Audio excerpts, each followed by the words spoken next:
ஜிஎஸ்டியில் வந்து அவ்வளோ பெரிய பெரும் புரட்சியை வந்து செஞ்சிருக்குது மத்திய அரசு. 391 ப்ராடக்டுடைய விலை குறையுது. 5 முறை 6 வழியா இருந்த டாக்ஸ் வந்து 2 மொழியா மாறி.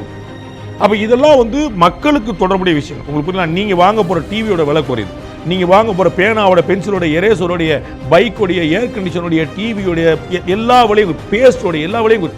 அப்ப அன்றாட பயன்பாட்டில் இருக்கக்கூடிய பொருளாக யாராவது டிபேட் பண்றோமா? செங்கோட்டையன் என்ன செஞ்சாரு, ஓபிஎஸ் என்ன செஞ்சாரு, இபிஎஸ் என்ன செஞ்சாரு? இதுதான் இந்த பியூட்டிஃபுல்லான நரேட்டிவ். அப்ப இங்க வந்து ஒரு பிரச்சனை இருக்கும், இந்த பிரச்சனை யாரா பேசுறோமா? யாருமே பேசல. இது அவர்களுக்கு தெரிந்திருக்கிறது. யாருக்கு? திரு இபிஎஸ்க்கு தெரிஞ்சிருக்கு. அவர்கள் அடுத்த கட்டமாக செய்ய வேண்டிய, நமக்கு இங்க பார்க்க வேண்டியது ஒன்றிணைந்து இருந்தால் அவர்களுக்கு லாபம், ஒன்றிணைந்து இல்லை அப்படின்னா ஒரு சேலஞ்ச்.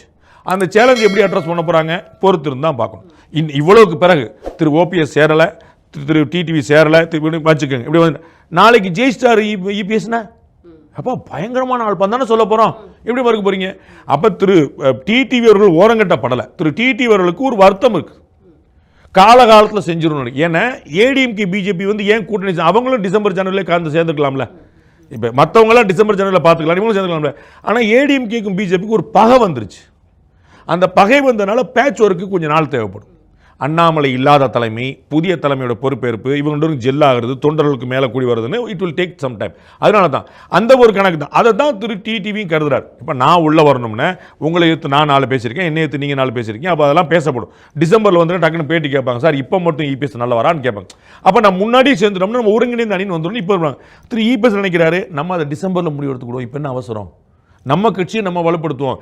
நம்ம கட்சி வலுவாக இருந்தால் திரு டிடிவி ஓபிஎஸ் வரும்போதே குறைந்த பேரத்தோட தான் வர முடியும். நம்ம வலுவிழந்து இருந்தால் அவங்களுடைய பேர வலிமை கூடிக்கிட்டே போகும். ஸோ லெட் அஸ் யூனைட் அவர் பார்ட்டி, லெட் அஸ் ஸ்ட்ரெங்தன் அவர் பார்ட்டி.